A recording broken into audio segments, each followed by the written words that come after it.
ചാരു എന്ന പെൺകുട്ടി ട്രെയിനിൽ അവളുടെ ചിറ്റമ്മയെ കാണാൻ ജോൺപൂരിലേക്ക് പോവുകയായിരുന്നു. അതേ ട്രെയിനിലിരുന്ന ആരവ് എന്ന് പറഞ്ഞ പയ്യൻ അവളുടെ സീറ്റിന്റെ നേരെ ഇരിക്കുകയായിരുന്നു. ആ പയ്യൻ ചാരുവിനെ തന്നെ നോക്കുകയായിരുന്നു. കുറച്ചേരം കഴിഞ്ഞ് ചാരു അവനെ കണ്ടു. അവളും അവനെ തന്നെ നോക്കാൻ തുടങ്ങി. ഒറ്റ നോട്ടത്തിൽ രണ്ടുപേർക്കും അങ്ങോട്ടും ഇങ്ങോട്ടും ചെറിയ പ്രണയം തുടങ്ങി. ആരവ് അത്യാവശ്യം നല്ല വീട്ടിലെയായിരുന്നു, ചാരു ആണെങ്കിൽ പാവപ്പെട്ട വീട്ടിലെ. ഹലോ, എൻ്റെ പേര് ആരവ് എന്നാണ്. എന്താ നിങ്ങളുടെ പേര്? എന്റെ പേര് ചാരു. ആഹാ, നല്ല പേരാണല്ലോ. അവൾ അവനോട് പേരും ചോദിച്ചു. അങ്ങനെ രണ്ടുപേരും ട്രെയിനിലിരുന്ന് അങ്ങോട്ടും ഇങ്ങോട്ടും സംസാരം തുടങ്ങി. കുറച്ചു കഴിഞ്ഞപ്പോൾ ചാരു ഇറങ്ങേണ്ട സ്റ്റേഷൻ എത്തി. സംസാരിച്ച് സമയം പോയതറിഞ്ഞില്ല. നിങ്ങളെ പരിചയപ്പെട്ടതിൽ സന്തോഷമുണ്ട്. നമ്പർ ഒന്ന് തരുമോ? അതെ, എനിക്കും ഒരുപാട് സന്തോഷം തോന്നി നിങ്ങളെ കണ്ടിട്ട്. പക്ഷേ എനിക്ക് ഫോണില്ല. ആണോ? അത് കുഴപ്പമില്ല. തിരിച്ചെപ്പോഴാണ് പോകുന്നത്? ആ ദിവസം ഞാൻ നിങ്ങളെ കാത്തി പ്ലാറ്റ്ഫോമിലുണ്ടാകും.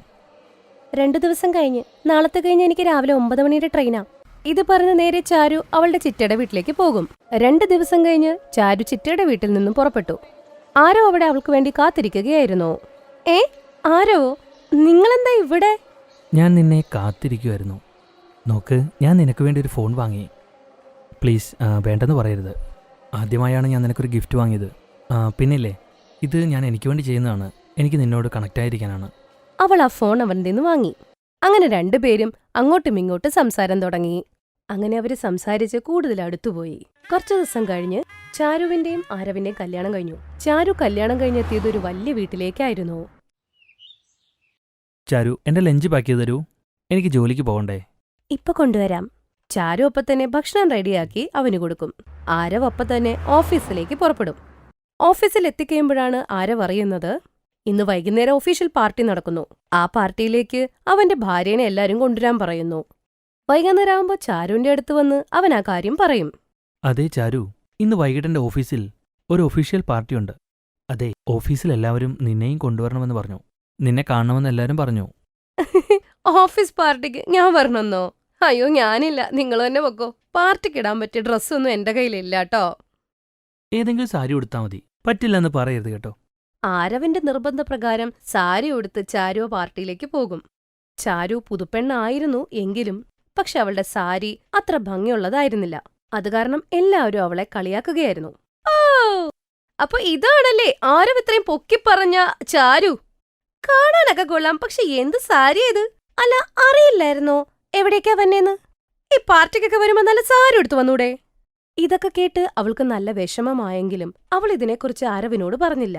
അങ്ങനെ ദിവസങ്ങൾ നീണ്ടുപോയി. അങ്ങനെ പതിയെ പതിയെ ചാരു അയൽപക്കത്തെ ആൾക്കാരുമായി സൗഹൃദത്തിലായി. അവരെല്ലാരും കിറ്റി പാർട്ടി നടത്തുമായിരുന്നു. അങ്ങനെ ചാരുവിനെയും അതിനകത്തോട്ട് ഇൻവോൾവ് ചെയ്തു. കുറച്ചു ദിവസം കഴിഞ്ഞ് ചാരു അവളുടെ ഫസ്റ്റ് കിറ്റി പാർട്ടിയിൽ പോകുമ്പോ അവിടെ എല്ലാവരും നല്ല വസ്ത്രങ്ങൾ ധരിച്ചിരുന്നു. ചാരുവിന്റെ സാരി അത്ര ഭംഗിയുള്ളതായിരുന്നില്ല. അവള് മിണ്ടാതെ ഒരു മൂലയ്ക്ക് ഇരിക്കുകയായിരുന്നു. അവിടുത്തെ സ്ത്രീകളെല്ലാം അവളെ കണ്ട് ഓരോന്നും പറഞ്ഞുകൊണ്ടിരിക്കുകയായിരുന്നു. ഇത് കണ്ട് അവൾക്ക് ഒരുപാട് സങ്കടമായി.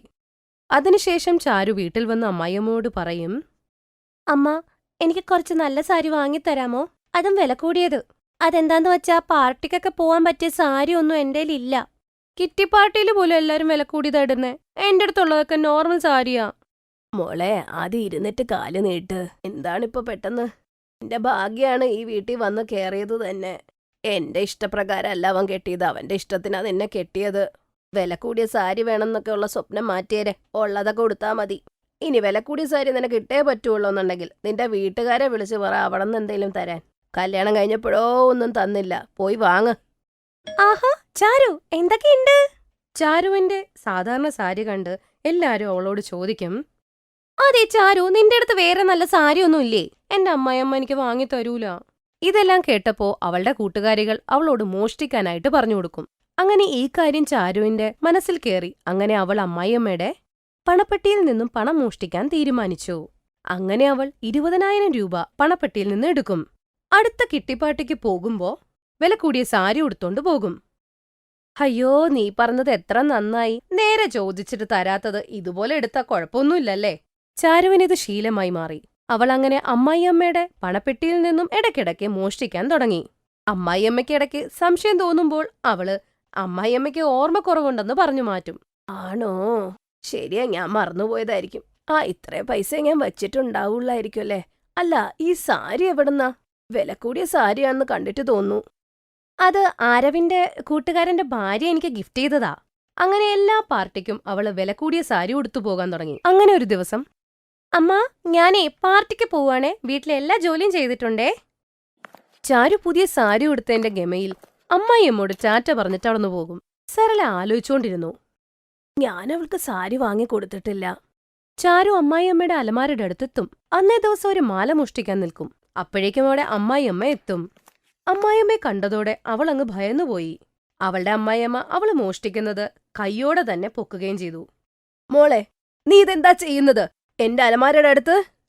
അമ്മ, അത് ഞാന് അമ്മയുടെ അലമാര തുറന്നു കിടക്കായിരുന്നു. അത് കണ്ടിട്ട് അടയ്ക്കാൻ വേണ്ടി വന്നതാ ഞാൻ. നീ വീണ്ടും കള്ളം പറയുകയാണല്ലേ? നീ മോഷ്ടിച്ചത് ഞാൻ നേരിട്ട് കണ്ടോണ്ടിരിക്കുകയാണ്. എന്തിനാ മോളെ, മതി നിർത്ത്, കള്ളം പറഞ്ഞത് മതി. ഇപ്പോഴല്ലേ മനസ്സിലായത് നിനക്ക് പുതിയ സാരി ഉടുക്കണേന്റെ ഭ്രമത്തിൽ നീ വീട്ടിൽ നിന്ന് തന്നെ മോഷ്ടിക്കാൻ തുടങ്ങിയല്ലേ? ഞാൻ അന്നതൊക്കെ പറഞ്ഞത് നിന്നെ നോക്കാൻ തന്നെയായിരുന്നു, നീ എവിടം വരെ ചെല്ലുവെന്ന്. ഞാൻ നിനക്ക് ഈ വീടിന്റെ എല്ലാ ഉത്തരവാദിത്തം തരായിരുന്നതാ, പക്ഷെ നീ എന്റെ വിശ്വാസം തകർത്തു. അപ്പോഴേക്കും അവിടെ ആരവെത്തും. എനിക്കറിയില്ലായിരുന്നു ചാരു, നീ ഇങ്ങനെയൊക്കെ ചെയ്യുമെന്ന്. ഇത് കേട്ട് ചാരു കരഞ്ഞുകൊണ്ട് അവള് ചെയ്ത തെറ്റ് മനസ്സിലാക്കി രണ്ടുപേരെടുത്ത് മാപ്പ് പറയും. അവള് ചെയ്തത് വലിയൊരു തെറ്റാന്ന് മനസ്സിലായി. അവള് മാപ്പ് ചോദിച്ചപ്പോൾ ആരവും അമ്മായിയമ്മയും ക്ഷമിച്ചു. അവര് വീണ്ടും അവളെ വിശ്വസിക്കാൻ തുടങ്ങി. അങ്ങനെ അമ്മായിയമ്മ ചാരുവിന് എല്ലാ ഉത്തരവാദിത്വവും കൊടുക്കും.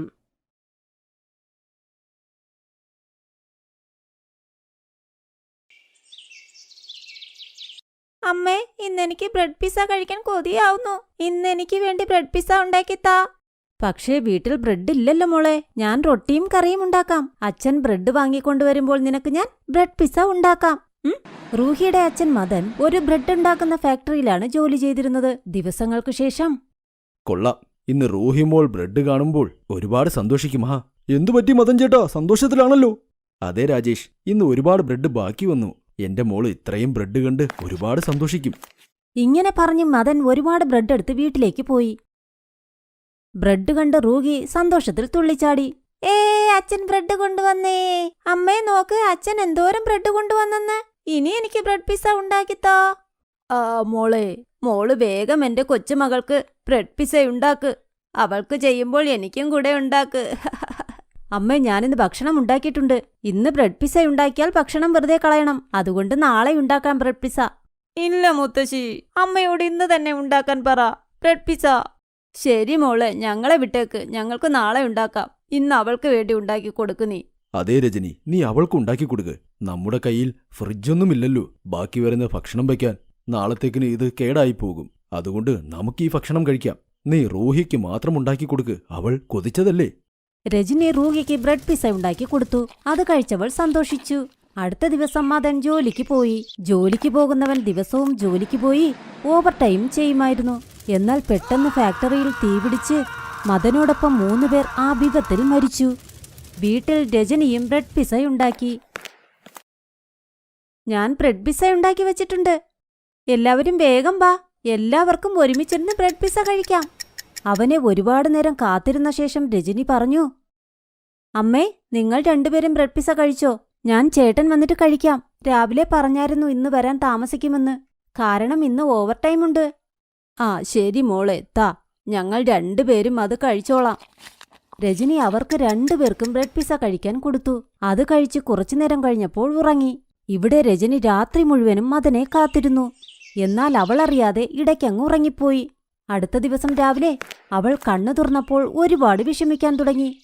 മദനെ അന്വേഷിച്ച് എപ്പോൾ അവൾ പുറത്തേക്കിറങ്ങിയോ, നോക്കിയപ്പോൾ ഫാക്ടറിയിലെ കുറച്ചാൾക്കാർ മദന്റെ ശവവുമായി അവരുടെ മുറ്റത്ത് നിൽക്കുന്നു.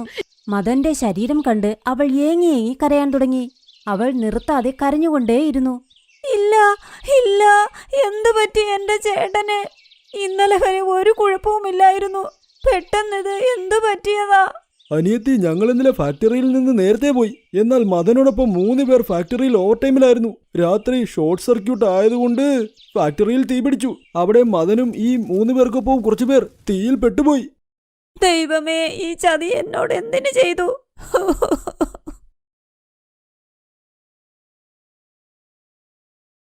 മദൻ പോയതിനു ശേഷം കുടുംബം മുഴുവനും ഷോക്കിലായി. രജനിയുടെ അമ്മ സരള ധൈര്യമുള്ളവളായിരുന്നു. അവൾ മരുമകൾക്ക് ധൈര്യം കൊടുത്തു പറഞ്ഞു, കരയണ്ട മോളെ, നീ എത്ര ദിവസം ഇങ്ങനെ കരഞ്ഞുകൊണ്ടിരിക്കും? അവൻ നമ്മളെ വിട്ടിട്ട് പോയത് ശരിയാണ്. എന്നാൽ നീയും ഇനി ദിവസവും ഇങ്ങനെ പട്ടിണി കിടന്നാൽ നീയും അങ്ങ് പോയി. പാവം റൂബിയുടെ അവസ്ഥ എന്താകുമെന്ന് ചിന്തിച്ചോ? രജനി, ഇനി ഇവളുടെ മാതാവും പിതാവും നീയാണ്. എന്തെങ്കിലും ജോലി കണ്ടെത്തി നീ അവളെ നോക്കണം. ഇനി എനിക്ക് എന്ത് ചെയ്യാൻ പറ്റും അമ്മേ? നിനക്കറിയാമോ, നിന്റെ ഉള്ളിൽ ബ്രെഡ് പിസ്സ ഉണ്ടാക്കാനുള്ള നല്ല കഴിവുണ്ട്. അതും മിഷ്യനുകളുടെ സഹായമില്ലാതെ. ഈ കഴിവ് ഗ്രാമത്തിൽ ആർക്കുമില്ല. നീ വിചാരിച്ചാൽ ബ്രെഡ് പിസ്സ ഉണ്ടാക്കി വിറ്റ് ഈ കുടുംബം നോക്കാൻ പറ്റും. നിന്റെ ഭർത്താവില്ലെങ്കിൽ നിനക്ക് ഒന്നും ചെയ്യാൻ പറ്റില്ലെന്ന് വിചാരിക്കണ്ട. അമ്മ നിന്റെ കൂടെയുണ്ട്. അമ്മായിയമ്മയുടെ വാക്കുകൾ ശരിയാണെന്ന് തോന്നി.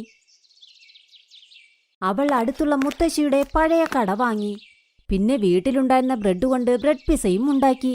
അത് ചന്തയിൽ കൊണ്ടുപോയി വിൽക്കുകയും ചെയ്തു. വരൂ വരൂ, 40 രൂപയുടെ ബ്രെഡ് പിസ വാങ്ങൂ, വരൂ വരൂ. അപ്പോൾ അവളുടെ അടുത്തേക്കൊരാൾ വന്നു.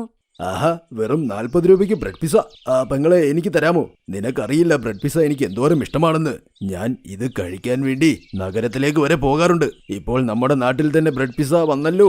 ഇനി നഗരത്തിലേക്ക് പോകേണ്ട ആവശ്യമെന്താ? ചേട്ടാ, ചേട്ടൻ പറയുന്നത് കേട്ടാൽ അറിയാം ചേട്ടന് ബ്രെഡ് പിസ ഒരുപാട് ഇഷ്ടമാണെന്ന്. നിങ്ങൾ നിരാശനാകില്ല. ഞാനുണ്ടാക്കിയ ബ്രെഡ് പിസ കഴിക്കൂ. നിങ്ങൾ നഗരത്തിലെ പിസയുടെ ടേസ്റ്റ് മറന്നുപോകും. ഇങ്ങനെ പറഞ്ഞവൾ ബ്രെഡ് പിസ ഉണ്ടാക്കി കൊടുത്തു. അത് കഴിച്ച് അയാളും സന്തോഷിച്ചു. ഈ ബ്രെഡ് പിസയുടെ ചർച്ച ഗ്രാമം മുഴുവനും പടർന്നു. അങ്ങനെ അവിടെ ഒരുപാട് ആൾക്കാരുടെ തിരക്കായി.